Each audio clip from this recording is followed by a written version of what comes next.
Starting a new job is always a mix of excitement and nerves. When I landed a summer job at a local carnival in downtown LA, I was just looking for some extra cash before my senior year of college started in the fall. The carnival was a typical setup with rides, games, and food stands, but its main attraction was the funhouse, which doubled as a haunted house after dark. It was actually a solid structure that I think used to be some old guy's mansion or something. I was assigned to manage the funhouse, which was a favorite among the carnival goers. It seemed simple enough. Guide the guests in, ensure they have a fun, safe time, and observe them leave. At first, everything seemed straightforward, but then I started noticing odd things. It started with small discrepancies. I'd count a dozen people entering, but only 11 would emerge. At first, I chalked it up to miscounting. After all, keeping track in the chaos of laughter and screams was no easy task. However, as the days passed, the numbers just didn't add up. 7 went in, 6 came out, 10 went in, 9 came out. Was I going crazy? Something was off, and I couldn't ignore it much longer. One particularly busy afternoon, a blonde girl caught my eye as she walked up to the funhouse. She was dropped at gorgeous and almost seemed out of place amidst the childlike atmosphere. She couldn't have been more than a few years older than me. I genuinely had to do a double take. I'm not a weird guy by any means, but I couldn't help but lock eyes with her for a few seconds. She smiled, handed me her ticket, and I directed her into the attraction. After she disappeared into the darkness, I went back to my duties. Time ticked by, and I watched attentively as people entered and exited, sometimes asking me questions and whatnot. Admittedly, I was paying a little more attention to the guests that night, as I wanted to see that girl as she left, and maybe work up the courage to talk to her. Pretty soon, I started picking up on the fact that groups of people who had entered after her were beginning to emerge. A few more minutes passed, and I started getting worried. She should have been out by now. Compelled by a genuine concern, I decided to abandon my post for a few minutes and go looking for her. I stepped inside and locked the entrance door. I began investigating, navigating the dimly lit rooms and narrow corridors. I moved through the house until I came across something I hadn't noticed during my initial walkthroughs, a barely noticeable seam in the wall. I'm not really sure what I was expecting, but curiosity got the best of me. I pressed against the seam, and I heard a distinct click. I played around with it some more, and my jaw nearly hit the floor when I realized it was a hidden door. It swung open slowly, revealing a pitch-black hallway. I stood there in shock. What in the world was this doing here? I was definitely going to have a long conversation with my boss about this. I walked into the hallway with my phone's flashlight guiding the way. I didn't have much brain power to spend being nervous, because I was still so shocked about the whole situation. I got to the end of the passage and found another door. I flung it open, and to my surprise, it was a concealed exit that led back to the carnival grounds. I breathed a sigh of relief as this discovery proved I wasn't going crazy. All those people I hadn't noticed leaving the attraction had probably stumbled across that secret door by accident and assumed it was the correct way to go. As I walked back the way I had came, I couldn't help but feel a little bummed out that I wasn't going to get the chance to talk to that girl. I'm not sure what came over me, but I decided to keep exploring the funhouse instead of returning to my post. I think a part of me just wanted a few extra minutes of this impromptu break I was taking. I walked through a couple more rooms, and that's when I noticed it. On one of the walls was another faint seam, identical to the first one I had seen. I again played with it until it clicked and swung open. I could immediately tell this one was very different. The putrid smell was the first thing I noticed. More concerning, though, was the fact that there was no corridor in this one, but a ladder. A ladder that led downwards. I was more confused than anything. This door was on the ground floor, and I was told specifically that this place didn't have a basement. I debated climbing down, but I just felt awful about the prospect that the girl might be down there. So, against my instincts, I began the descent. The smell only got worse as I climbed down into the darkness. I was expecting to find a basement, but what I found instead was far, far worse. I got to the bottom and pulled out my phone's flashlight. I was frozen in shock. I was literally standing in a tunnel that extended into the darkness. There was literally no way that this was part of the house above. The rational part of my brain screamed to turn back, to forget about it. But the mystery was too compelling. I ventured further, being careful not to make any noise. The walls were damp, and the tunnel was completely silent. As I explored, my flashlight beam fell on something unexpected. A white, glittery purse was sitting in the middle of the corridor. I picked it up, turning it over in my hands. It looked familiar, and then it hit me. It was that girl's purse. I was sure of it. I started to panic. Was she really down here? I doubted there was any way a rational person could find this tunnel and not turn around, but the proof was literally in my hands. My mind started racing. Was she hurt? Lost? And then a more terrifying thought hit me. Was she alone?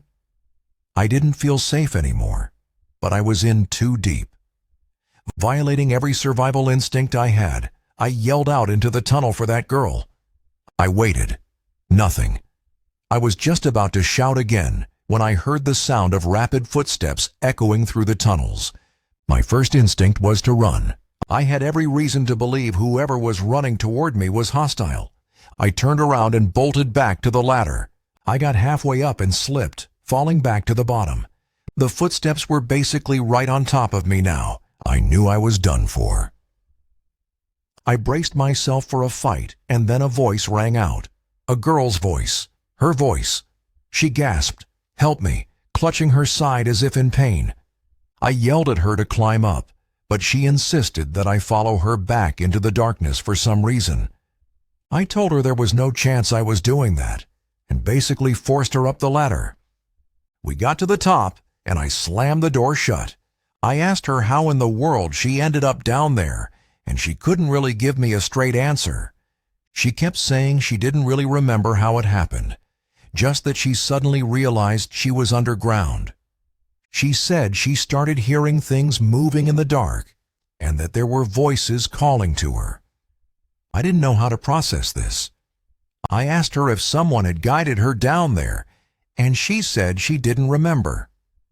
The weirdest thing about her story was that she was looking at me with this blank stare that genuinely freaked me out. I basically interrogated her about why she told me to stay down there, but she didn't answer.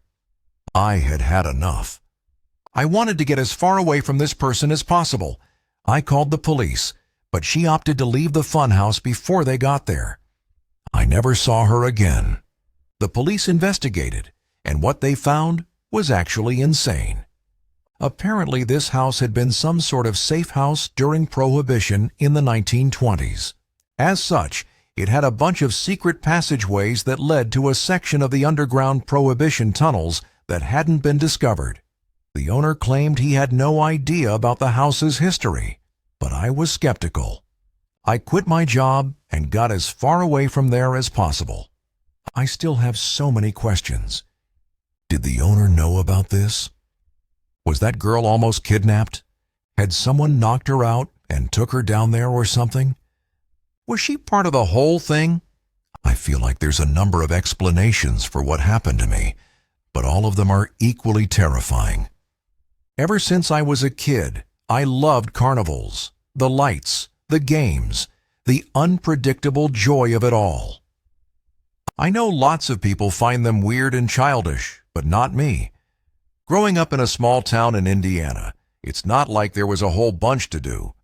So whenever the carnivals would roll through town, you best believe I was spending as much time there as I possibly could. It's been over 20 years, and I still enjoy the atmosphere of a local carnival, despite what I'm about to tell you.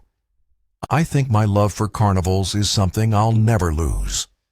I was like 10 or 11 when this happened, and I was a kind of nerdy kid growing up.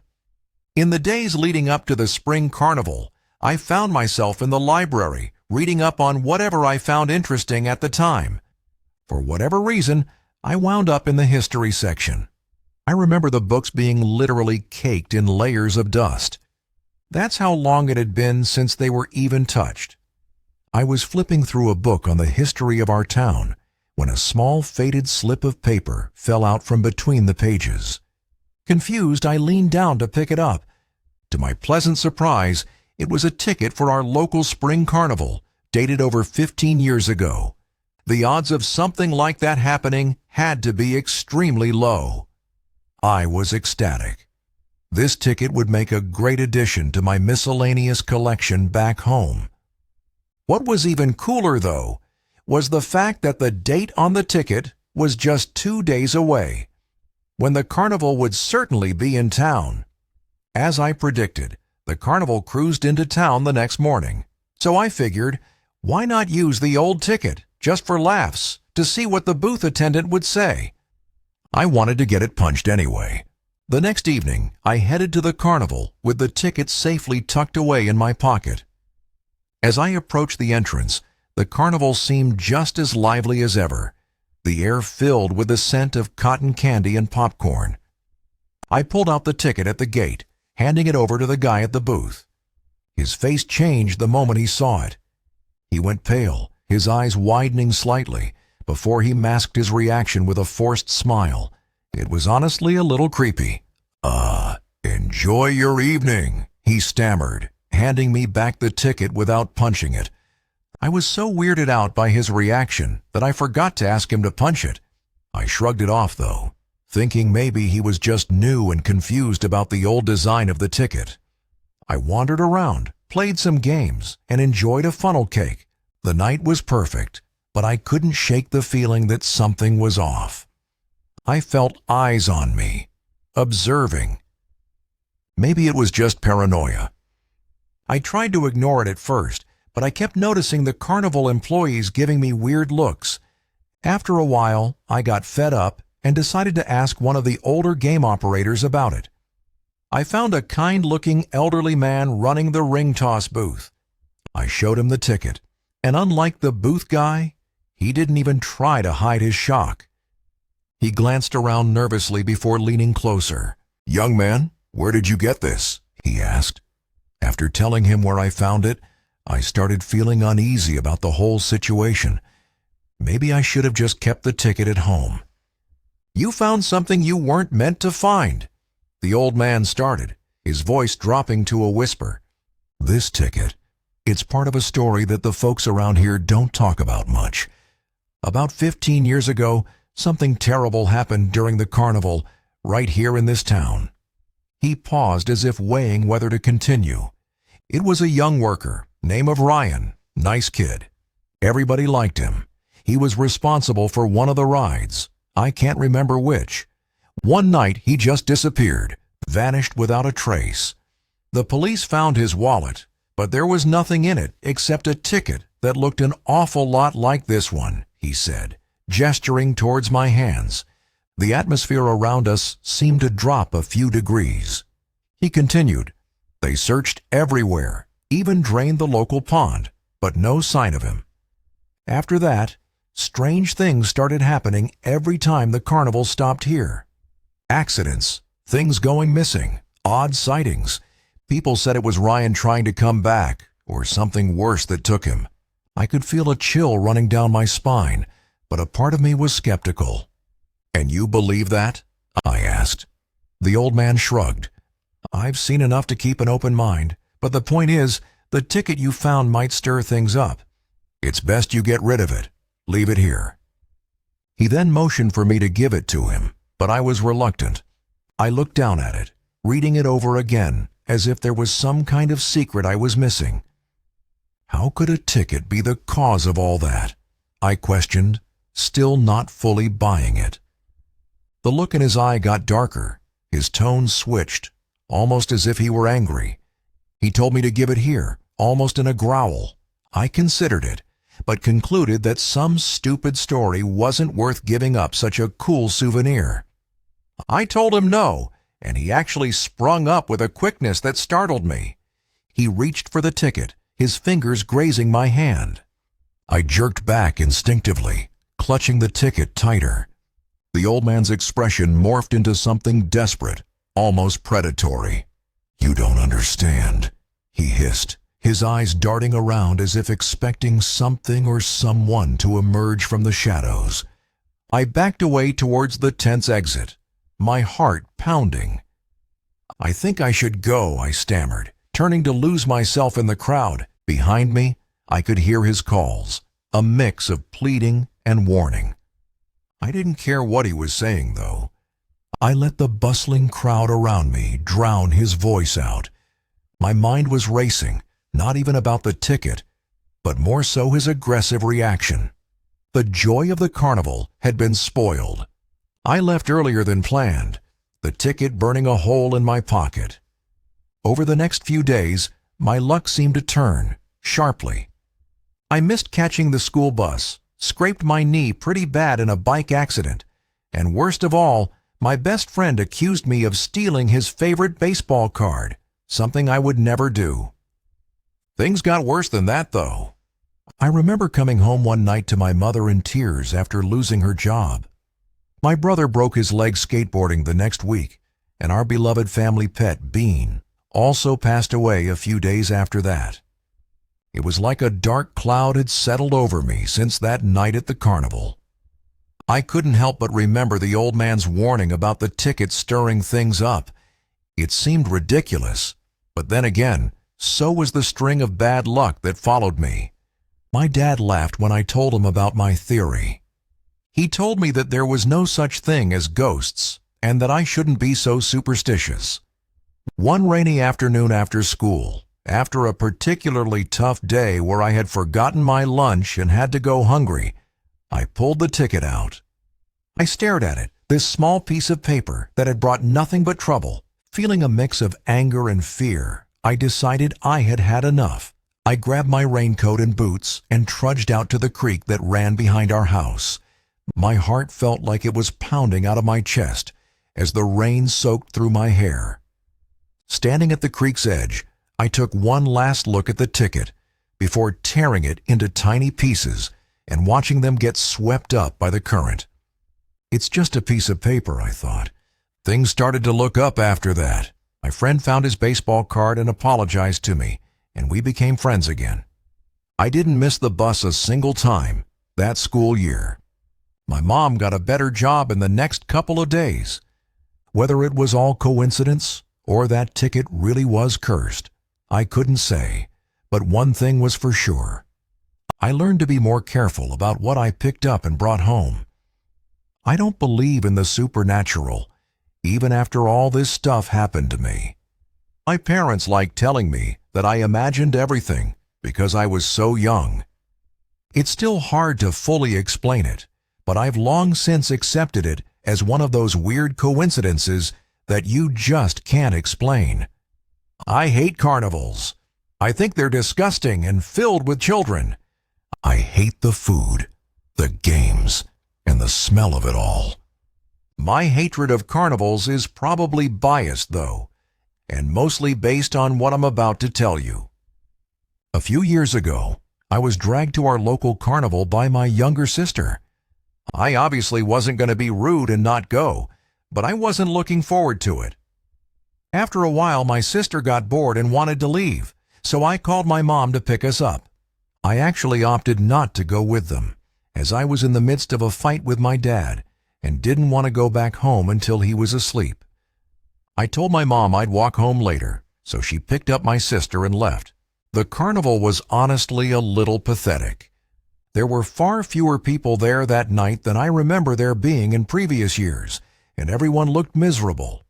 I figured I might as well walk around a little to try and get my money's worth. After all, I had paid for a ticket out of my own pocket.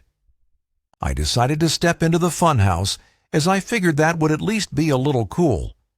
I was expecting there to be a ton of people in there, but it was completely empty. There was literally not a single other person in there, as far as I could tell. I had never been inside a funhouse alone before. People don't realize how important the laughter and talking is to the atmosphere. Without it, you're basically just standing there in silence, surrounded by a bunch of weird mirrors. It was honestly a little creepy. I shrugged my shoulders and figured I might as well walk through it. Admittedly, I did get a pretty good laugh out of the distorted mirrors. I think I was like halfway through when I noticed something odd. In one of the reflections to my left, there was a head that seemed to be peering at me. I only saw it for a split second, but it was a bald guy with really sunken eyes. I whipped around but didn't see anyone. To be completely honest, I had no idea where he had even been standing since there were mirrors all over the place. He could have literally been anywhere. I thought it was especially creepy since I didn't hear the funhouse entrance open. He either snuck in behind me, or he had already been inside. I kept walking, going a little more quickly now, and then I saw him again out of the corner of my eye. He had this deranged smile this time. It was the exact same face, I was positive. I tried to figure out where he was standing, but the reflections were too confusing. I yelled for him to get lost, but got no response.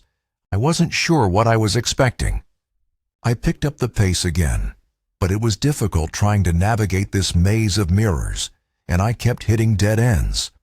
I started sweating, constantly looking over my shoulder every few seconds. A few minutes later, I turned a corner after hitting another dead end, and a hand reached out from behind one of the mirrors, grabbing my wrist. I screamed, cursing at the guy to let go of me, but he held firm. I punched his arm, forcing him to let go. I fell to the ground in the fray and saw the creepster in his full form. He was wearing all gray, had a bit of a gut, and a tired, sunken face. I jumped to my feet before he could reach for me again and sprinted back the way I came. I don't know if it was survival instincts or not, but finding my way back to the entrance was somehow easier with the adrenaline coursing through my veins. I sprinted out of the funhouse and caught my breath. I reached into my back pocket, and a horrifying realization hit me. I didn't have my wallet. I must have dropped it when I fell. There was no way I was going back in there. After running to the nearest staff person, I told them everything that happened. She seemed confused and told me that the funhouse was closed to patrons that night. I was horrified. They called the police and searched it, but found nothing, not even my wallet. I felt like such an idiot. I told them that that guy was probably an ex-employee with a key, but they shrugged off my theory and told me to go home. So reluctantly, that's what I did. It's not like I had gotten hurt or anything. I wish I could tell you the story ended there, but I can't. A week later, my girlfriend called me one night in a panic, frantically screaming into the phone about something terrible that happened. Apparently someone had been texting her phone, pretending to be me, and convinced her to drive out to this remote location to help me change a tire. Thankfully, she decided to bring her dad, even though the guy told her to come alone. They pretty quickly realized what was going on when the car parked in the lot wasn't mine. Her dad stepped out of the car, and 6 dudes stepped out of the car in front of them. He sprinted back to the car and hightailed it out of there before those guys could catch up to him. The whole thing made sense. I did have my girlfriend's number written down on a slip of paper in my wallet, which explains how he got her number. Both of us changed all our contact information, and it's been a month without incident. I really don't know how to feel about this whole ordeal. I think I'm just going to try to block the memory out of my head.